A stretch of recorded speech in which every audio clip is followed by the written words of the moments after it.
So what's really unique about Odyssey in the Elite Dangerous universe is that for the very first time we're going to allow people to set foot on the planets and in spaceports and explore the world in this new perspective.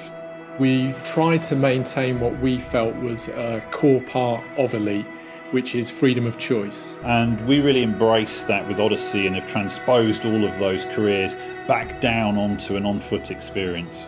So when you're picking your base suit in Odyssey, you're really picking it based on the career and activities that you want to undertake.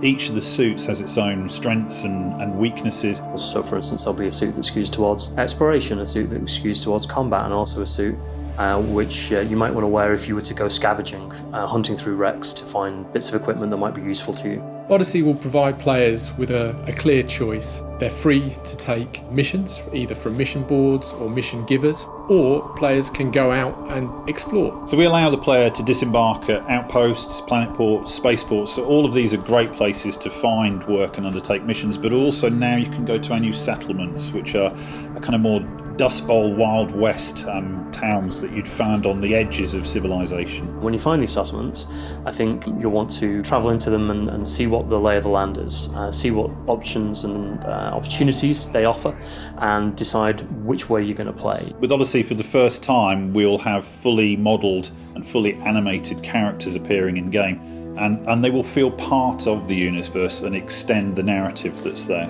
They will be moving through these spaces, you'll be able to interact with them, some of them will speak to you, so we've had to work on getting those performances right. It's a whole new way of exploring the game. You'll hear the settlement, how alive it is. You'll hear announcers, you go into buildings and the soundscape changes.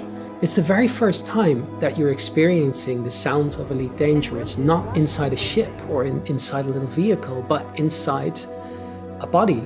Meeting people who you can relate to in places is the way you can feel grounded in this quite fantastical universe. And there's going to be a lot of players transferring from the main game who have never experienced this before but will understand how it feels to be in that universe. All of the NPCs that you encounter in Odyssey are all generated as part of the background sim.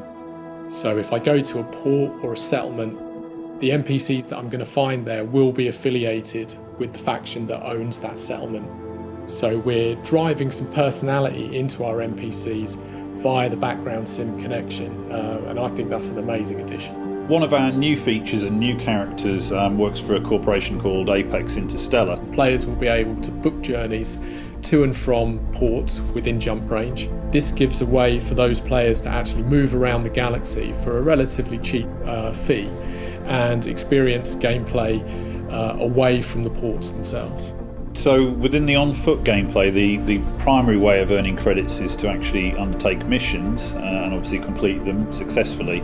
But you can also do some slightly more nefarious acts. Maybe you'll go to settlements and steal items and sell them onto the black market. Or you could become an explorer and collect samples from our new organic life. With Odyssey, we've worked really hard to maintain player agency. We want players to have the choice about how they play Elite. If players want to continue in their ship gameplay, absolutely. If they want to engage in on-foot gameplay, perfect. If they want to do both, even better. And that really has always been at the heart of Elite. It's not the game we're telling you how to play it, it's the game that you are creating your own story in. We're really looking forward to seeing how our players take that story forward and how they develop it.